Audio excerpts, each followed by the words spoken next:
અને હવે વાત કોરોનાએ ચિંતા વધારી તેની।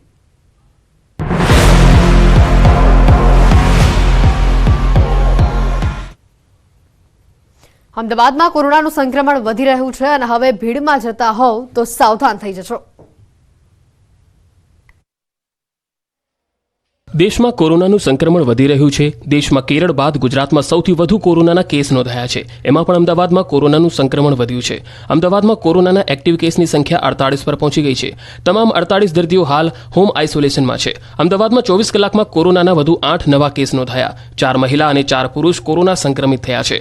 આ તમામ કેસો શહેરના નવરંગપુરા, બોડકદેવ, મણિનગર, પાલડી અને વટવામાં નોંધાયા, જેમાં 2 દર્દીની ટ્રાવેલ હિસ્ટ્રી મળી આવી, જેમાં એકની ટ્રાવેલ હિસ્ટ્રી આણંદ અને બીજાની ટ્રાવેલ હિસ્ટ્રી વિસનગરની છે, જ્યારે 6 દર્દી સાજા થતા ડિસ્ચાર્જ કરવામાં આવ્યા। નાતાલના વેકેશન અને વિવિધ કાર્યક્રમને લઈ અમદાવાદમાં કોરોનાએ માથું ઉચક્યું છે। હાલ ગુજરાતમાં કુલ 66 એક્ટિવ કેસ છે। બીજી તરફ કેસ વધતા સુરત મનપા એક્શનમાં આવી ગઈ। મનપાના પદાધિકારીઓની મહત્વની બેઠક મળી। બેઠકમાં કોરોના સામે તૈયારીઓને લઈને ચર્ચા કરવામાં આવી। નવા વેરિયન્ટ JN.1 મુદ્દે સમીક્ષા કરવામાં આવી। બેઠકમાં આશરે 15 જેટલા મુદ્દાઓ પર ચર્ચા થઈ। શહેરમાં હાલ 718 ઓક્સિજન સાથે બેડ તૈયાર છે। સ્વીમેર હોસ્પિટલમાં 1600 બેડ ઉપલબ્ધ છે। ખાનગી હોસ્પિટલો સાથે 6500 બેડની પણ વ્યવસ્થા કરાશે। પંચમહાલમાં ચોંકાવનારી ઘટના બની છે। કાલોલના ડેરોલ સ્ટેશન રોડ પર ગૌતસ્કરોએ ગૌતસ્કરી કરવાનો પ્રયાસ કર્યો। ગૌતસ્કરીના પ્રયાસની ઘટના સીસીટીવીમાં કેદ થઈ છે। કારમાં આવેલા ગૌતસ્કરોએ ખુલ્લામાં ચરી રહેલી ગાયને રાત્રિ દરમિયાન કારમાં ઉઠાવી જવાનો પ્રયાસ કર્યો। જોકે મથામણ બાદ ગાય કારમાં નહીં સમાતા આખરે ગાયને મૂકીને ગૌતસ્કરો પલાયન થઈ ગયા। ગાયને મૂકીને ભાગી રહ્યા હોય તેવા દ્રશ્યો સીસીટીવીમાં કેદ થયા છે।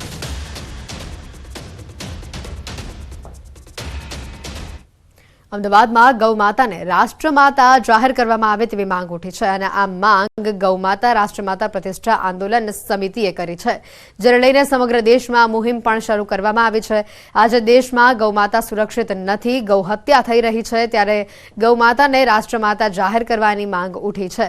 જગતગુરુ શંકરાચાર્યના નેતૃત્વમાં તમામ રાજ્યોમાં કમિટીની રચના કરવામાં આવી રહી છે। ગુજરાતમાં પણ કમિટીની રચના કરવામાં આવી છે, જેમાં અધ્યક્ષ તરીકે દેકાવાડાના ગૌભક્ત કાલિદાસજી મહારાજની નિયુક્તિ કરવામાં આવી છે। સાથે જ રાજ્યના 33 જિલ્લામાંથી 33 સંતોની સમિતિ પણ આજથી અસ્તિત્વમાં આવી છે। ગૌમાતાને બચાવવા માટે, રાષ્ટ્રમાતા બનાવવા માટે રાજ્યના ગામોમાં ગૌ ગોષ્ઠીનું આયોજન કરવામાં આવશે। સાથે આગામી 4 જાન્યુઆરીએ ગૌ સેવા સહિત 11 વિષયો પર વૃંદાવનમાં સંતો ચર્ચા કરશે અને તેનો પ્રસ્તાવ પારિત થશે અને પીએમ નરેન્દ્ર મોદી સમક્ષ તેને રજૂ કરવામાં આવશે। જેમ રાષ્ટ્રધ્વજ છે તો એનો એક ફ્લેગ કોડ છે અને રાષ્ટ્રધ્વજનું અપમાન થાય તો સજા થાય।